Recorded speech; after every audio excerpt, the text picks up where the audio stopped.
Welcome back, everyone. 1 Corinthians chapter 11, 17 to 22 is where we are today.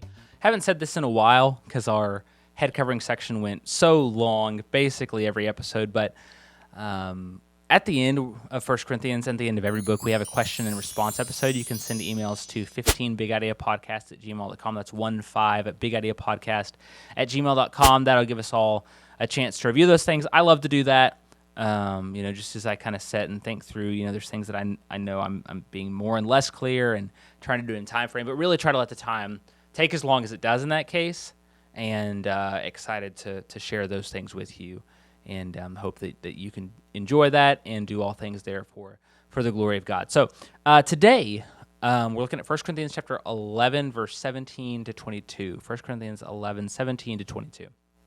Now, in giving these instructions, I do not praise you, since you come together not for the better, but for the worse. For first of all, when you come together as a church, I hear that there are divisions among you, and in part I believe it. For there must also be factions among you, that those who are approved may be recognized among you. Therefore, when you come together in one place, it is not to eat the Lord's Supper. For in eating, each one of you takes his own supper ahead of others, and one is hungry, and another's drunk. What? Do you not have houses to eat and drink in? Or do you despise the church of God and shame those who have nothing?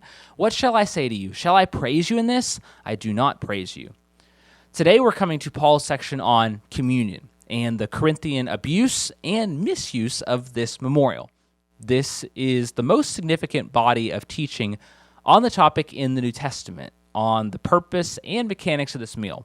We have Christ's example in the synoptics, that's Matthew, Mark, and Luke, and that's kind of about it. There's a few other references, perhaps, that we can talk about and argue about, but this text is really central, especially because it summarizes the material from the synoptics and then moves it forward in terms of execution and purpose. So careful attention to this text is really critical to understand what God expects from us in this practice. Recently, we covered Paul's teaching on head coverings, and there's, I can't even count, 5, 6, 7, 8 with the interruption episodes, maybe 10 episodes on all that. So I'm going to leave that there. But that text and the one we're in today goes back to chapter 5, which serve as episodic applications of chapters 1 through 4, where Paul grounds the church's reality and their understanding in the centrality of the gospel. The last 7 chapters are really about modeling and magnifying the death and resurrection of Christ in our actions. As such, communion really becomes a concrete ceremony experience that allows us to definitively shape our lives around the reality of Christ's death and resurrection. So in some senses, you think about the problems in chapters 1 through 4, it's kind of no surprise that there's a lack of attention to communion in its proper place. However, today we're going to find out why it was off the rails, and it's the fact that the Corinthians were using this ritual, practice, ordinance, whatever you want to call it, in a way that contradicted God's intention for it, and thus it exposed just how out of step with Christ they were. Today's big idea is come together for good. Come together for good. Our supporting ideas are: number 1, church can be a curse. Number 2, pride propagates distinction. And number 3, the church is not for advancement. Church can be a curse, pride propagates distinction, and the church is not for advancement. Curse, distinction, and advancement. First, Paul begins with a sharp rebuke, and this is in contrast to where he started in chapter 11, verse 2, where he praised them for keeping traditions, but the instructions around the Lord's Supper they certainly had not kept. Notice he ends the text today in there, verse number 22, about, shall I praise you? I do not praise you, and he started it similar here in verse 17 with the same words. In doing this, Paul says that they're coming together, not for the better, but for the worse. The phrase come together is essential throughout this text. It's used 5 times in this section, and the notion is used in chapter 14 as well. Today, it's what we would call church. We might call it going to church, an assembly, a worship services, Sunday meeting, and so forth. While church can refer to the invisible collection of all believers, or to the list of believers in a given place, its primary meaning is an assembly. And by that, I mean the Greek ekklesia that gets translated church. Its primary lexical entry is an assembly. That is, a gathering of people, usually for a shared purpose. We're all in one spot to do something. And so when we assemble together, there is a shared purpose.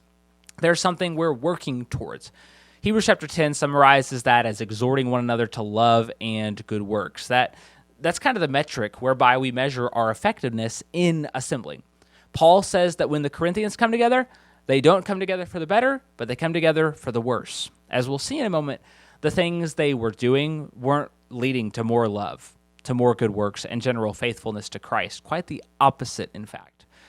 I'll say to this, as we think about church, can be a curse. There is honor in assembling as the church, even when things are tough and when things are hard, both personally and congregationally.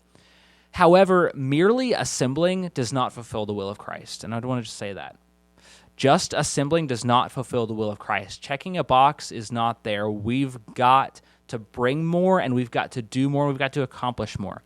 If our assemblies aren't making honest-hearted Christians more like Jesus, then they're certainly not pleasing to him. It's got to have that end goal. And the Corinthians had fallen apart to where that was not happening, and Paul sees that as something that necessitates correction and something that similarly we should see as well.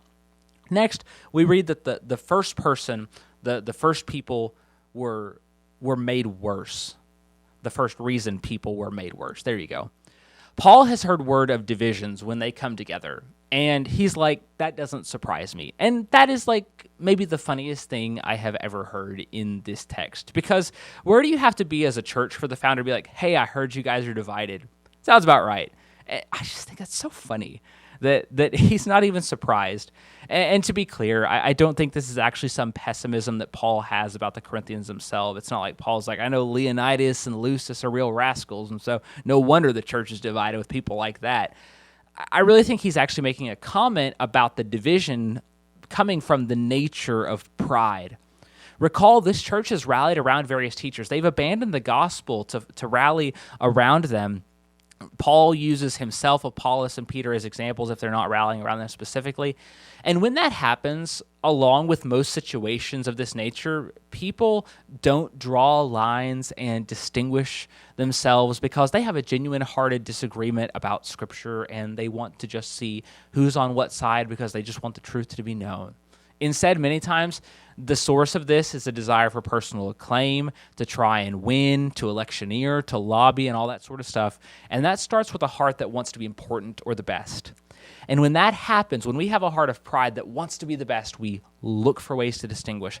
Well, we're the group that meets on this side of the building. We're the group, the contingent from this town that's out of town, or we live in this neighborhood, or we do this, or we do that, and it becomes all about the things that we have as difference. Whenever we have a heart that wants to be number one, we find ways to make our perceived excellence known and just wave it in everybody's faces.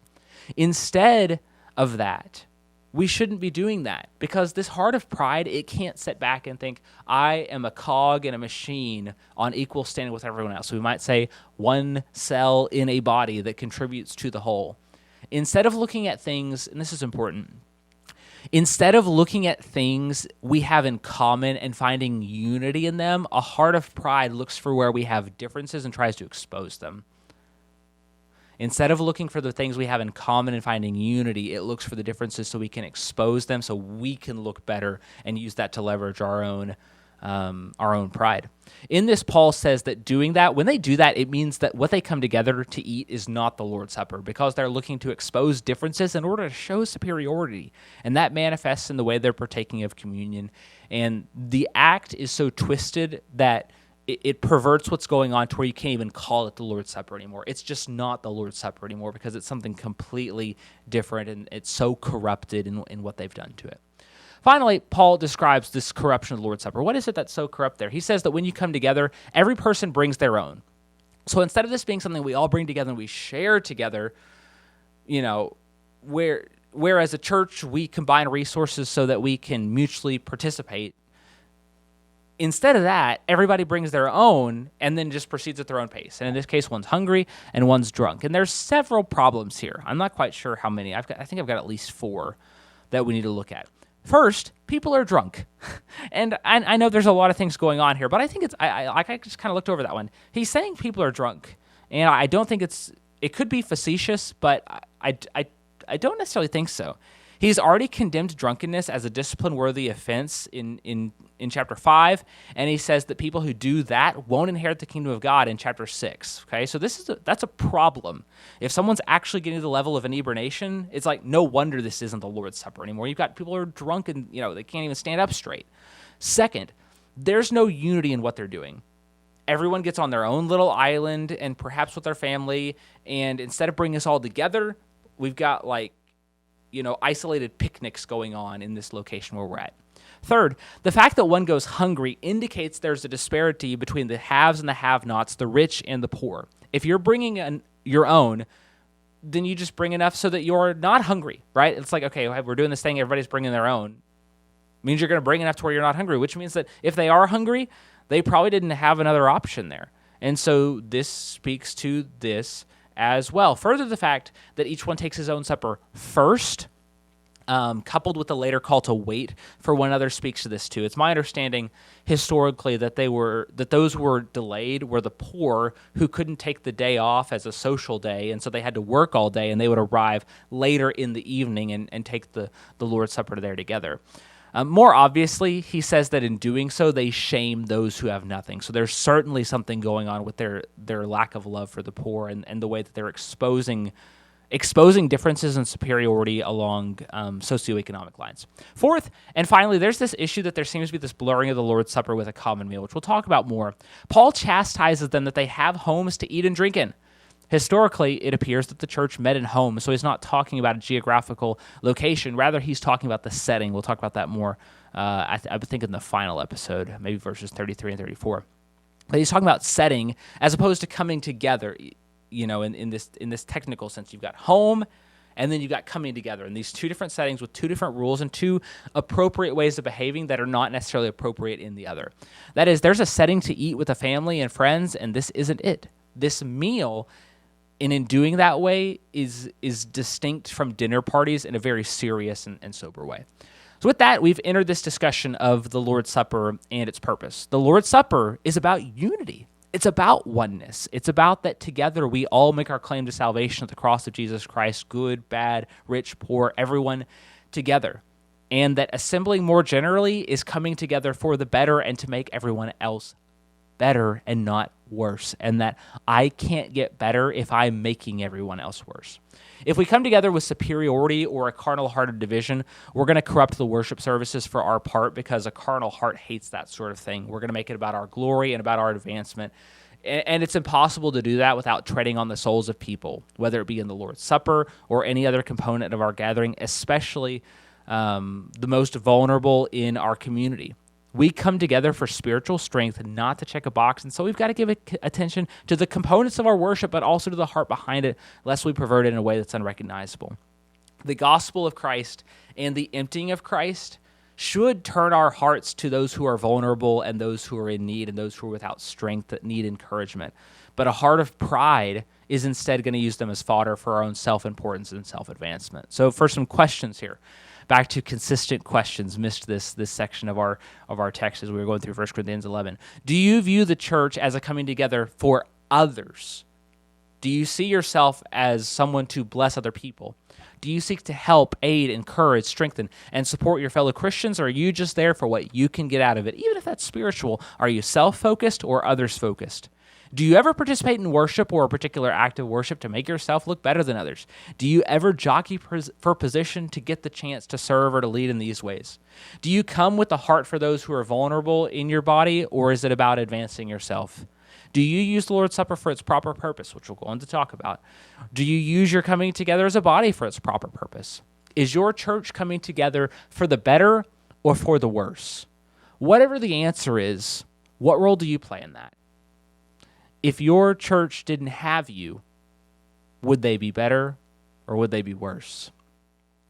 Thanks so much for joining us today here at 15 Minutes and a Big Idea. Today's big idea: come together for good.